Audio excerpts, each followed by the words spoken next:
Hello बच्चों, कैसे हो? आई होप सभी ठीक होंगे। तो बच्चों, कल मैंने बताया था आपको कि हिंदी भाषा का विकास कैसे हुआ और कुछ बोलियां भी बताई थी। तो आज ये भी हमें मालूम होना चाहिए कौन से क्षेत्र में कौन सी बोली बोली जाती है।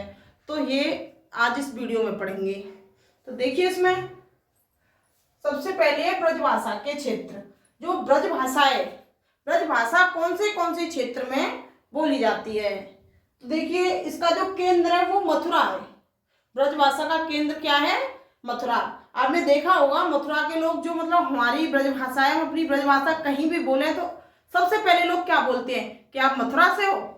पहचान हो जाती है ना, क्योंकि ये ब्रजभाषा का केंद्र है मथुरा। इसके बाद और कुछ जिले हैं जिनमें भी ब्रजभाषा बोली जाती है। तो इनमें मथुरा मथुरा तो मेनली है ही। आगरा है जिसमें ब्रजभाषा बोली जाती है। अलीगढ़ है जिसमें ब्रजभाषा बोली जाती है। मैनपुरी में भी ब्रजभाषा बोली जाती है। एटा में भी ब्रजभाषा बोली जाती है। बदायूं, इसमें भी ब्रजभाषा बोली जाती है। नेक्स्ट है बरेली में भी ब्रजभाषा बोली जाती है। धौलपुर में भी ब्रजभाषा बोली जाती है। और गुड़गांव, भरतपुर और करौली में भी ब्रजभाषा बोली जाती है। ओके, नेक्स्ट देखेंगे खड़ी बोली के क्षेत्र। ये खड़ी बोली कहाँ बोली जाती है, कौन से क्षेत्र में सबसे ज्यादा बोली जाती है? जो जिसका केंद्र है ये मेरठ में। मेरठ खड़ी बोली का केंद्र है, मेरठ में। और इसके बाद जो क्षेत्र है, और भी क्षेत्र है जिसमें खड़ी बोली बोली जाती है, वो है बिजनौर में खड़ी बोली बोली जाती है। रामपुर क्षेत्र में, मुरादाबाद क्षेत्र में, मेरठ क्षेत्र में, मुजफ्फरनगर क्षेत्र में, सहारनपुर क्षेत्र में, मेरठ क्षेत्र में, गाजियाबाद क्षेत्र में, नोएडा क्षेत्र में, देहरादून क्षेत्र में और अंबाला क्षेत्र में। तो ये क्षेत्र है, इनमें खड़ी बोली बोली जाती है। इसके बाद देखेंगे अवधि के क्षेत्र। जो अवधि भाषा है वो कहाँ कहाँ बोली जाती है। तो अवधि भाषा के क्षेत्र देखेंगे हम। देखो, इसमें जो केंद्र है अवधि भाषा का वो अयोध्या और उसके आसपास, जो अयोध्या है और उसके आसपास जो केंद्र है इसका, किसका? अवधि भाषा का। आगे देखेंगे इसके क्षेत्र कौन कौन सी है, इसके क्षेत्र कहाँ कहाँ है। ये सभी स्क्रीनशॉट ले लो सभी।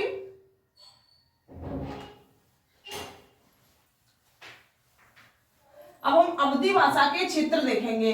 अच्छा, आपको पता है राम जी ने रामचरितमानस लिखा है, वो कौन सी भाषा में लिखा है?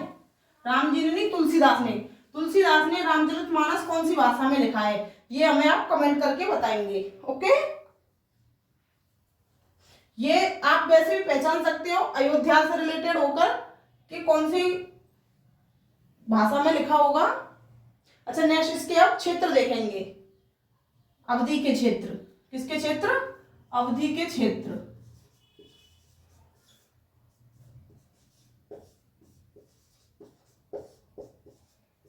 अवधि के क्षेत्र देखिए, बस्ती का पश्चिमी भाग, बस्ती जिला है तो बस्ती का पश्चिमी भाग।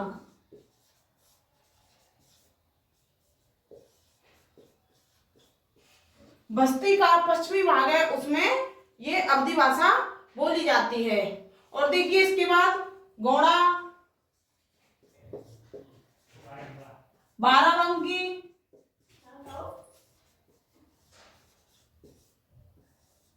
गोंडा, बाराबंकी, बस्ती का पश्चिमी भाग, बहराइच, फैजाबाद, अंबेडकर नगर, बहराइच और फैजाबाद,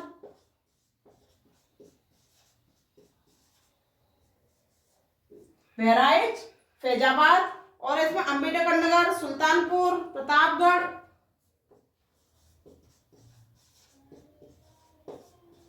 अंबेडकर नगर और सुल्तानपुर,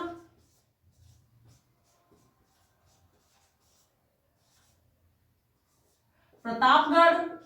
ये सभी को याद भी होने चाहिए, पता नहीं किस टेस्ट में और कब ये पूछ लिए जाएं, बहुत इंपोर्टेंट है ये भी। अच्छा, प्रयागराज, फतेहपुर, रायबरेली, प्रयागराज, फतेहपुर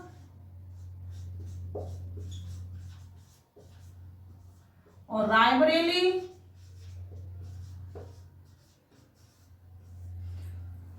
प्रतापगढ़, प्रयागराज, फतेहपुर, रायबरेली और हरदोई, सीतापुर, लखनऊ,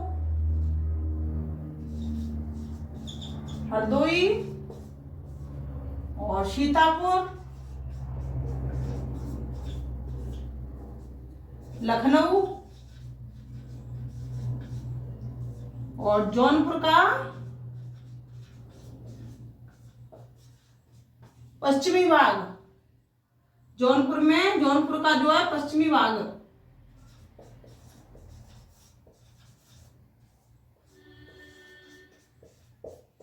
जौनपुर के पश्चिमी भाग में यही अवधी भाषा बोली जाती है। और एक है मिर्जापुर का दक्षिणी भाग, मिर्जापुर का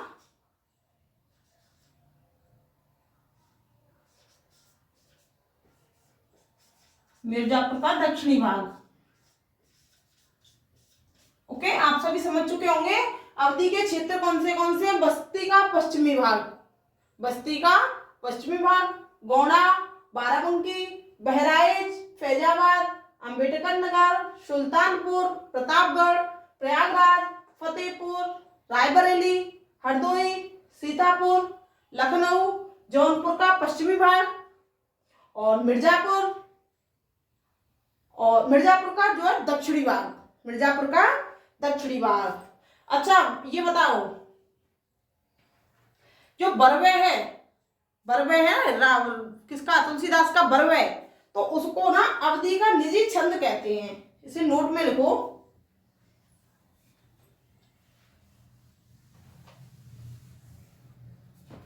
नोट डाल के लिखो सभी। बरवे को अवधी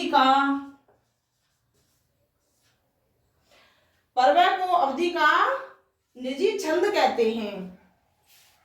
ये कभी भी पूछ लिया जाता है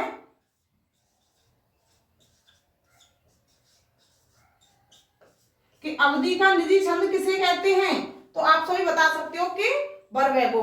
अच्छा, एक और है इसमें, अवधी भारत के बाहर फिजी में बोली जाती है। जो अवधी भाषा है वो भारत के बाहर फिजी में बोली जाती है, ये भी लिखो।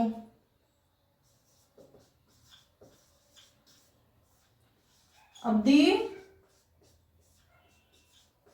भारत के बाहर भी बोली जाती है, वो कहां पर, फिजी में।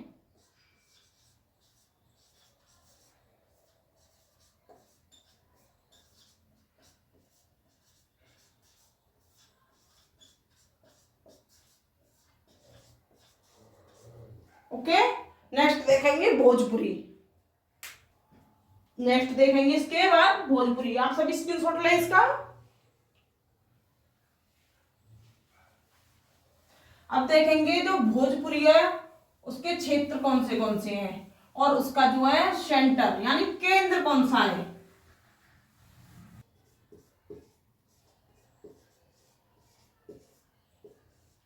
भोजपुरी के क्षेत्र,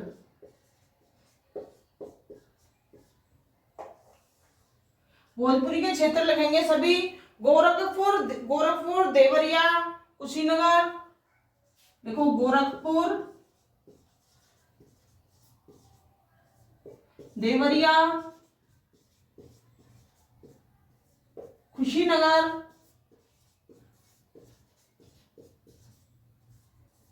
ये साथ ही साथ याद करते जाना सभी। ओके, गोरखपुर, देवरिया, कुशीनगर।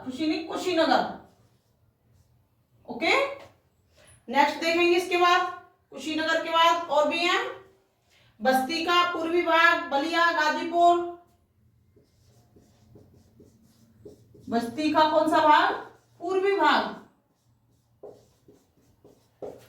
बलिया, गाजीपुर। नेक्स्ट है इसमें बनारस, जौनपुर का पूर्वी भाग, बनारस, जौनपुर का पूर्वी भाग। आजमगढ़, बनारस और जौनपुर का कौन सा भाग, पूर्वी भाग। और बनारस। तो भोजपुरी के क्षेत्र गोरखपुर, देवरिया, कुशीनगर, बस्ती का पूर्वी भाग, बलिया, गाजीपुर, बनारस, जौनपुर का पूर्वी भाग। ओके, बनारस में दोबारा लिख दिया, बनारस पहले लिख चुकी थी मैं। ओके,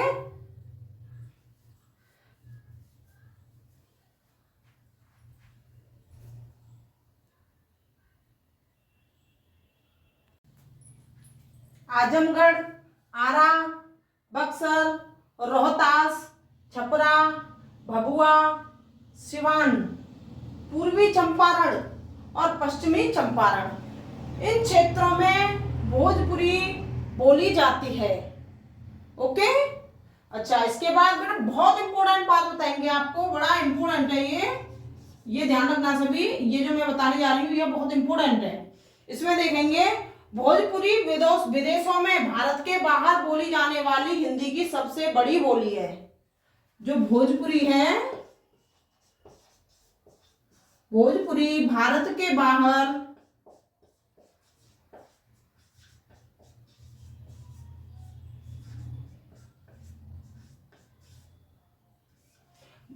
भोजपुरी भारत के बाहर मतलब विदेशों में बोली जाने वाली सबसे बड़ी बोली है।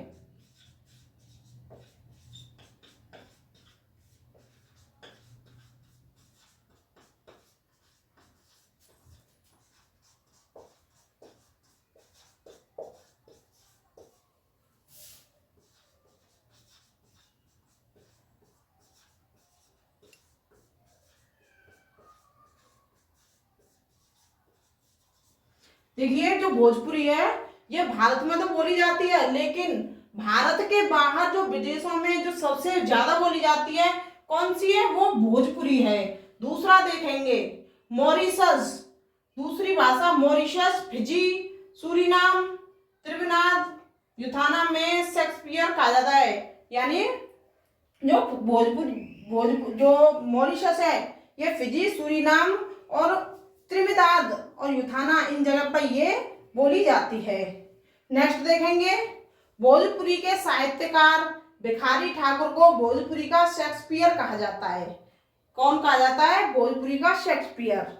और एक याद रखेंगे, इसको भोजपुरी का अनगढ़ हीरा एवं भोजपुरी का भारतेंदु भी कहा जाता है। ओके, अच्छा, यहाँ तक ये भोजपुरी के क्षेत्र, आप क्षेत्र समझ चुके होंगे। इन्हें साथ ही साथ याद करते जाना, नोट भी कर लेना। अक्सर एग्जाम में ये पूछे जाते हैं और हम लोग इनमें कंफ्यूज हो जाते हैं और क्वेश्चन गलत कर देते हैं। तो ये बड़े अच्छे से ध्यान रखना, एक दो बार पढ़ लिया करो, एक दो बार पढ़ लिया करो, 2-3 दिन में पूरे याद हो जाएंगे। आप नोट करते जाना साथ ही साथ। ओके, अब इसके बाद हम पढ़ेंगे हिंदी का संवैधानिक स्थिति। हिंदी की जो संवैधानिक स्थिति क्या है, इसके बाद पढ़ेंगे हम इसे।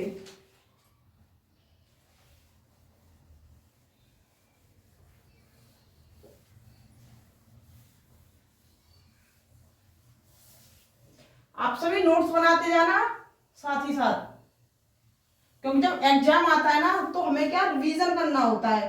तो रिवीजन, जब नोट्स होते हैं हमारे पास तो रिवीजन बहुत जल्दी हो जाता है। ओके, अच्छा, अब देखो हिंदी की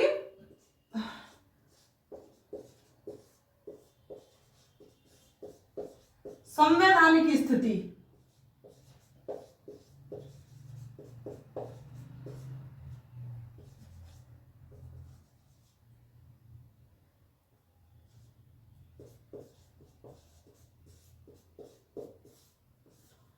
ओके, संविधान में भाषा का प्रावधान 8वीं अनुसूची में किया गया है। संविधान में भाषा का जो प्रावधान है वो कौन सी भाषा में, कौन सी अनुसूची में है? 8वीं अनुसूची में। ये क्वेश्चन तो हर एग्जाम में ही मेनली पूछ लिया ही जाता है। तो लिखो इसमें संविधान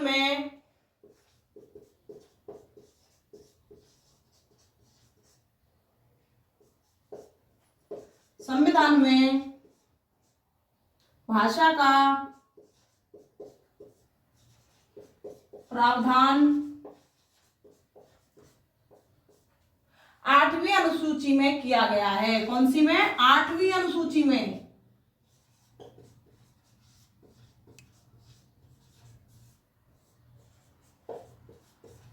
प्रावधान 8वीं अनुसूची अनुसूची में किया गया है।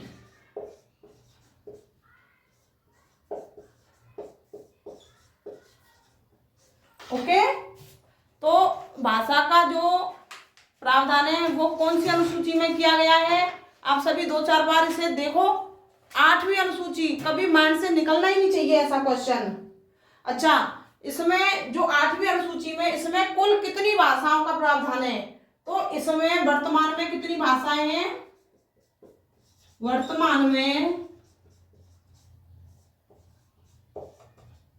कितनी भाषाएं हैं? वर्तमान में इसमें 22 भाषाओं का प्रावधान है। कौन कितनी भाषाएं? 22 भाषाएं। ठीक है। जिस समय संविधान लागू किया गया उस समय 8वीं अनुसूची में 14 भाषाएं थी। जिस समय, लिखो ये भी,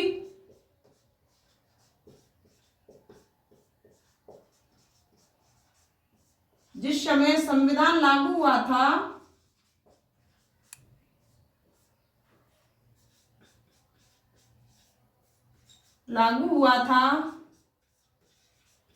उस समय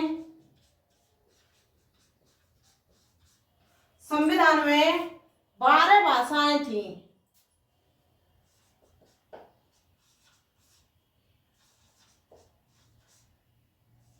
संविधान की 8वीं अनुसूची में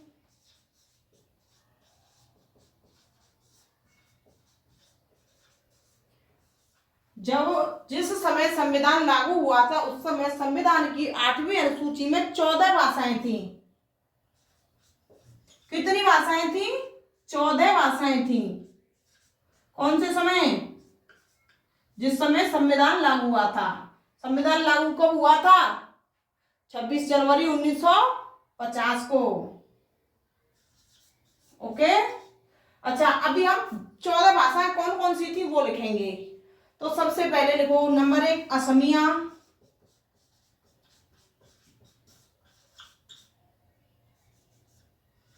number 2 Bangla, number 3 Gujarati, number 4 Hindi, number 5 Kannada. जो 14 भाषाएं थी उस समय वो कौन कौन सी थी वो लिखवा रहे हैं। नंबर 6 कश्मीरी, नंबर 7 मलयालम,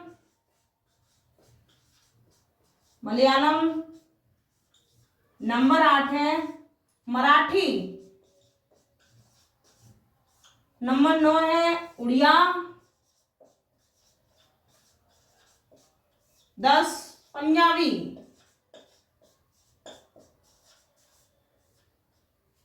11वें संस्कृत,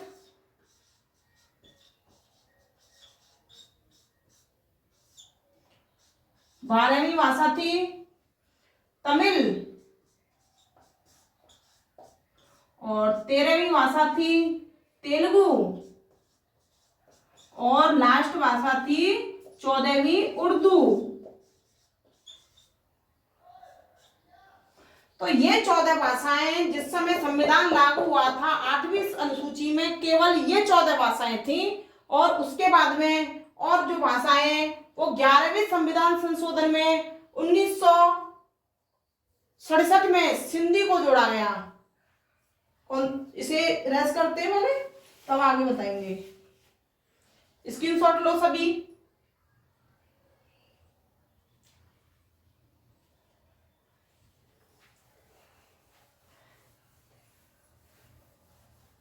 ग्यारहवां संविधान संशोधन हुआ, देखो सभी नोट डाल के। 11वें संविधान संशोधन में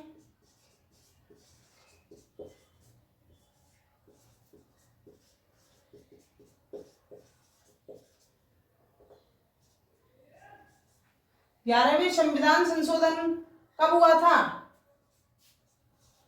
1967 में।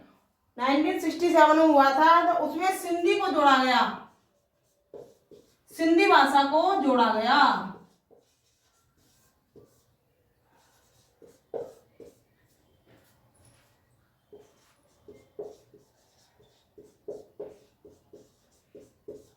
दोबारा से देखो सभी, 11वें संविधान संशोधन में और 1967 में सिंधी को जोड़ा गया। पहले 14 भाषाएं थी, अब कितनी हो गई? 15 भाषाएं हो गई। 15वीं भाषा कौन सी हो गई? ये सिंधी भाषा। अब कितनी भाषाएं हो गई संविधान में? 15। नेक्स्ट देखेंगे फिर 71वें संविधान संशोधन में फिर हुआ 71वां संविधान संशोधन जो 1992 में हुआ। इसमें मणिपुरी को जोड़ा गया। 71वें संविधान संशोधन में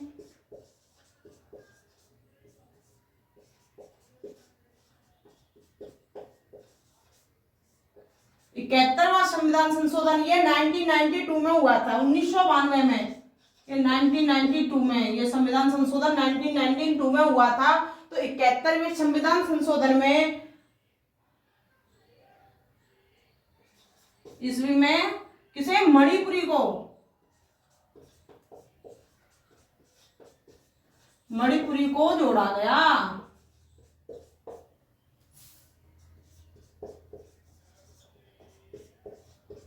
अब ऑलरेडी 15 भाषा थी, अब मणिपुरी कौन सी हो गई? 16वें नंबर की। 16वें नंबर की भाषा भी आ गई। आपको ऐसी 22 भाषाएं बताई जाएंगी कि अब वर्तमान में 22 भाषाएं कौन सी हैं और ये कौन से संविधान संशोधन द्वारा जोड़ी गई और ये कौन से सन में जोड़ी गई। ये सब बहुत इंपॉर्टेंट है। ओके, नेक्स्ट देखेंगे कोंकणी नेपाली।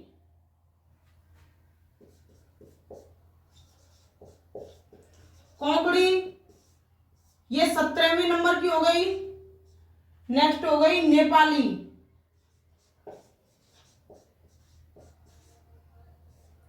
ये 18वें नंबर की हो गई। और ये कोंकणी और नेपाली को जोड़ा गया फिर।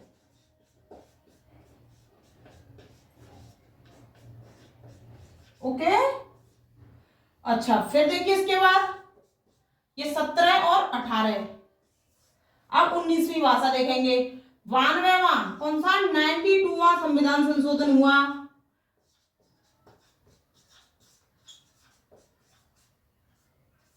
बानवेवां संविधान संशोधन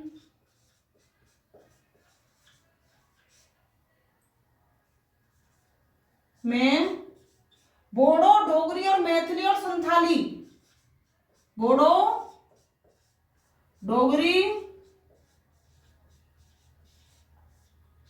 मैथिली और संथाली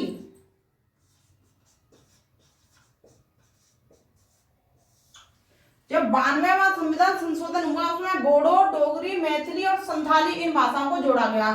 तो ऑलरेडी 18 आपको बता चुके हैं, ये 19 भी हो गई, ये 20, ये 21 और ये 22 ये भाषाएं जोड़ी गई।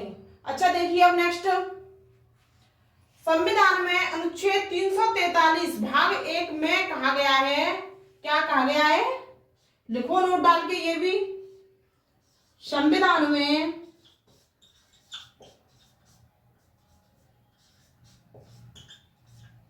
अनुच्छेद 343 के भाग 1 में,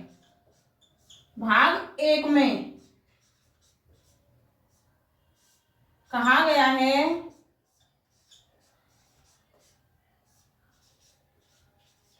कि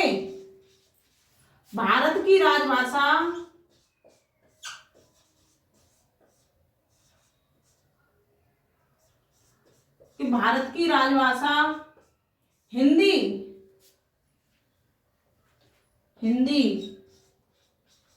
व लिपि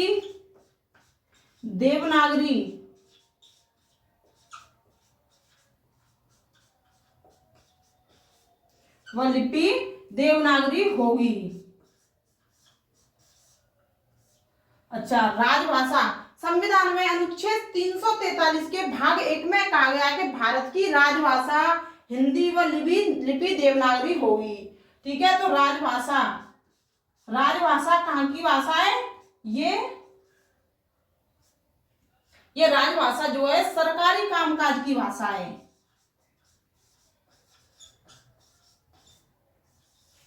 सरकारी कामकाज की भाषा।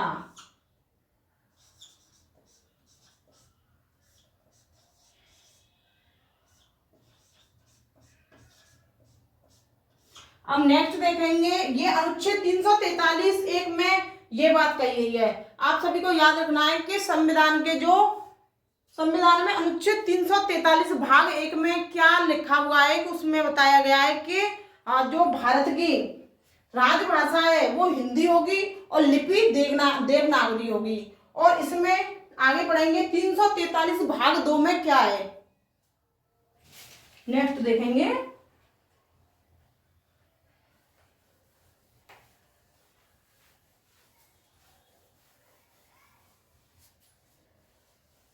आप सभी स्क्रीनशॉट ले लिया करो साथ ही साथ, और साथ ही साथ नोट्स बनाते जाना। ये इतने इंपॉर्टेंट नोट्स है, अगर कोई बच्चा इन्हें पढ़ के और टेट के एग्जाम बैठेगा, मेरी गारंटी है जो 28 या 29 नंबर से कम आए। पर पूरी वीडियो बड़े ध्यान से देखनी है और ये कभी भूलोगे भी नहीं, ये मेरी गारंटी है। पूरी संपूर्ण हिंदी कराएंगे। नेक्स्ट देखेंगे इसमें अनुच्छेद 343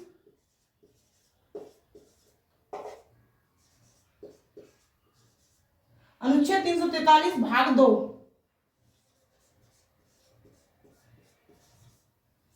इसमें क्या प्रावधान है, इसमें क्या लिखा हुआ है। तो संविधान लागू होने यानी 26 जनवरी 1950 को जब संविधान लागू हुआ था, उसके अगले 15 वर्ष तक अंग्रेजी राजकाज की भाषा रहेगी। ये तो क्या लिखा गया था 343 भाग 2 में कि संविधान लागू होने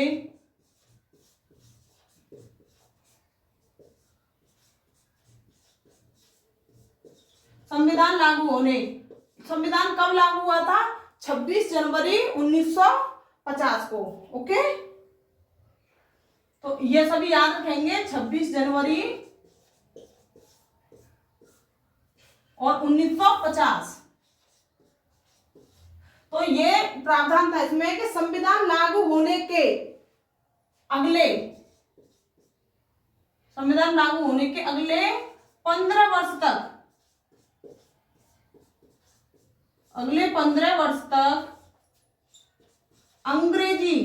अंग्रेजी भाषा है वो राजकाज की भाषा रहेगी 15 वर्ष तक।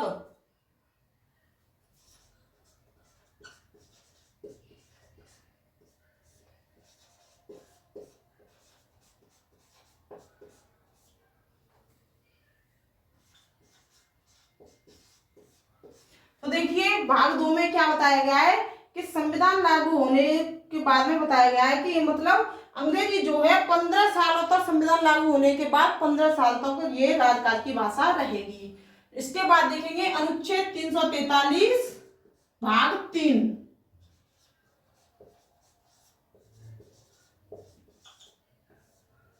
अनुच्छेद 343 के भाग 3 में क्या है, ये बहुत इंपॉर्टेंट है, ये ध्यान रखना। इनमें से हर परीक्षा में, जिस परीक्षा में हिंदी पूछी जाती है उसमें एक क्वेश्चन 100% आता ही आता है। आपने भी एग्जाम दिए होंगे।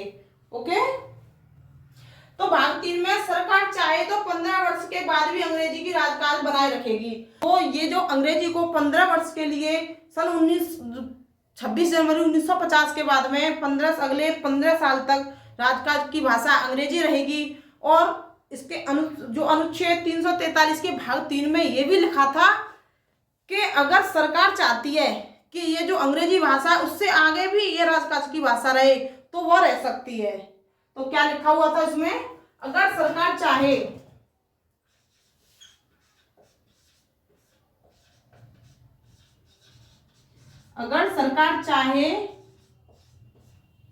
तो 15 वर्ष के बाद भी, अगर सरकार चाहती है तो 15 वर्ष के बाद भी अंग्रेजी राजकाज की भाषा बनी रहेगी।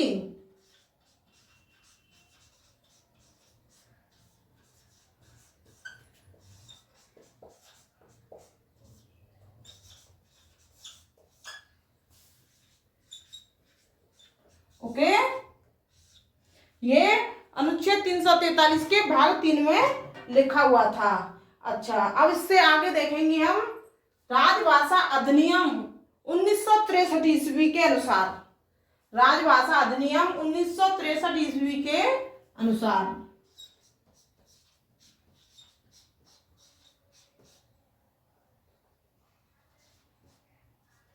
राजभाषा अधिनियम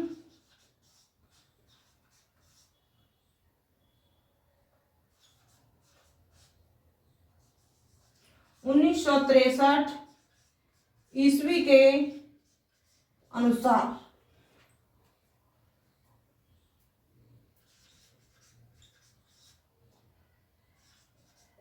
अंग्रेजी भारत में अनंत काल के लिए राजभाषा होगी। ये जो अधिनियम 1963 ईस्वी के अनुसार इसमें क्या था कि जो अंग्रेजी भारत में अनंत काल के लिए राजभाषा होगी। इसमें क्या लिखा हुआ था? अंग्रेजी भारत में अनंत काल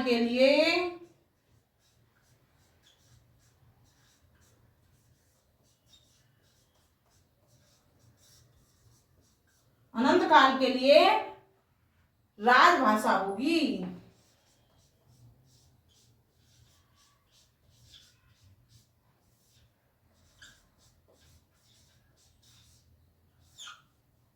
अब नेक्स्ट देखेंगे अनुच्छेद 344 के अनुसार।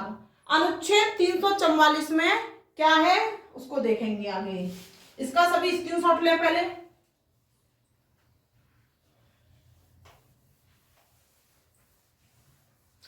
ये नोट्स बहुत इंपॉर्टेंट नोट्स हैं, ये ध्यान रखना। आप जिस एग्जाम में जाओगे इसको रिवीजन करके एक बार पढ़ के चले जाना। गारंटी मेरी है कि पूरा पेपर जो इन्हीं नोट्स में से न फंसे, तो पूरा पेपर इन्हीं नोट्स में से आएगा। अनुच्छेद 344 के अनुसार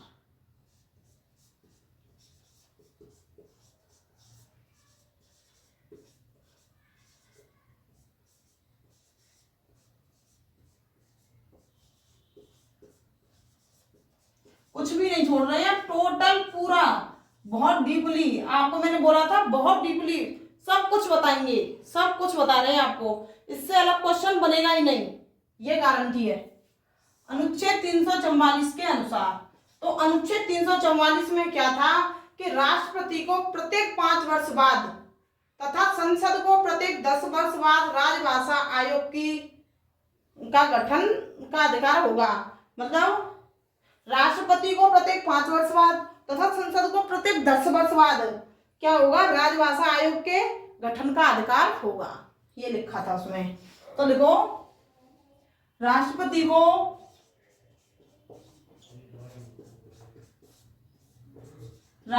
को प्रत्येक 5 वर्ष बाद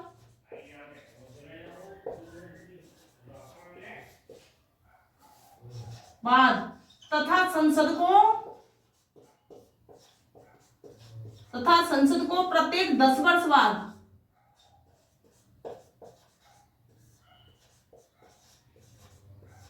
राजभाषा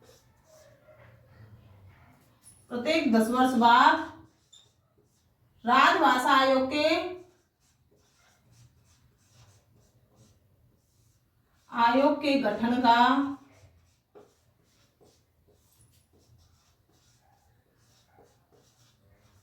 गठन का अधिकार होगा।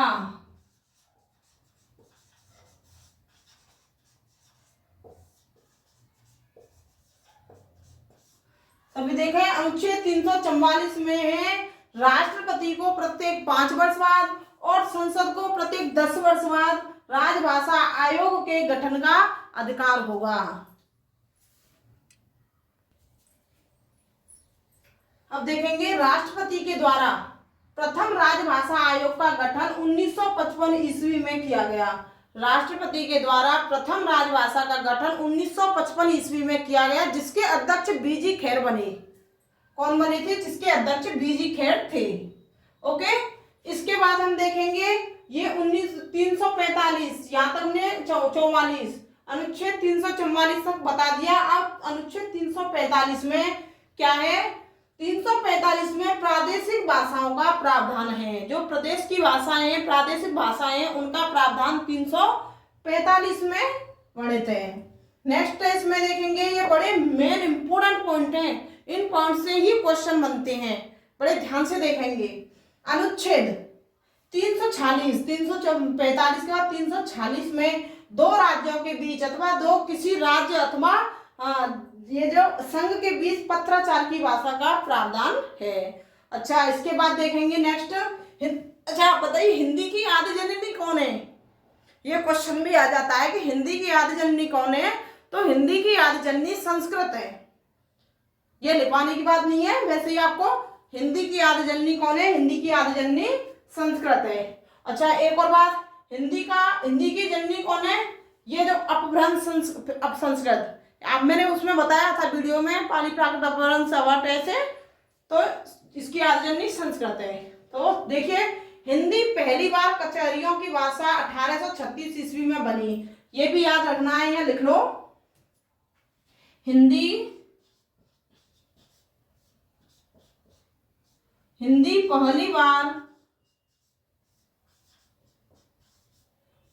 पहली बार 1837 ईस्वी में 1836 ईस्वी में कचहरियों की भाषा बनी।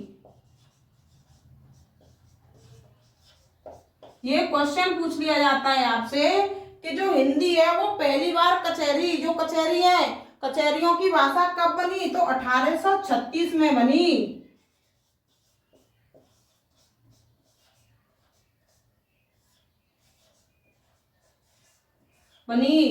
ठीक है, परंतु मुस्लिम विरोध के कारण 1837 में हिंदी को हटाकर उर्दू को कचहरियों की भाषा बना दिया गया।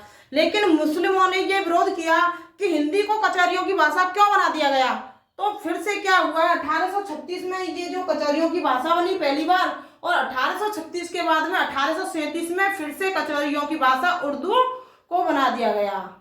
ओके, ये बड़ा ध्यान रखने वाला पॉइंट है कि 1836 में कचहरियों की भाषा बनी हिंदी, और 37 में उसके तुरंत एक साल बाद जो कचहरियों की भाषा फिर से उर्दू को बना दिया गया। अंतिम रूप से हिंदी 1900 ईस्वी तक कचहरियों की भाषा बनी। ठीक है, आज की वीडियो में इतना ही। आई होप आप समझे होंगे, और इसे बड़े ध्यान से सुनना और बड़े ध्यान इसके नोट्स बनाते जाना, और जो है एक बार दो बार इसे समझ में ना आए तब तक पढ़ना, और चैनल को सब्सक्राइब कर देना।